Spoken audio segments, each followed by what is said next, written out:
Deputy Speaker, last Sunday one of the icons on Brisbane's south side closed its doors for the last time. The Annerley Community Bookstore on Ipswich Road has sold its last book. I'm proud but sad to say that I was one of its last customers, picking up a few hardback treasures for my youngest son.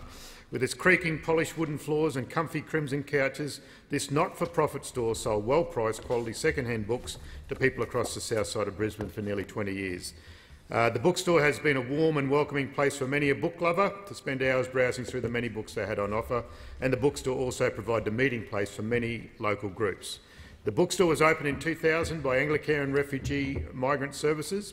At the time it was a combined bookshop and literary centre. It provided cheap books and language and literacy services for refugees and migrants. The shops and classes were run by a community worker and by volunteers. Over the years, the focus changed and the bookstore has run as a not-for-profit, channelling its funds into local community projects, but times change.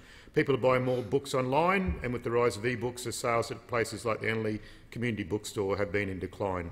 Coupled with the decline in sales and the cost of rent, times started to look pretty tough for the bookstore a few years ago, but it didn't go down without a fight. The management committee and the 50 or so volunteers tried hard to save the bookstore from going under.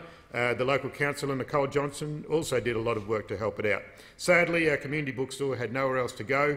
I want to thank Naomi Frampton, President of the Management Committee, Paul Hodges, bookstore manager, and the many volunteers.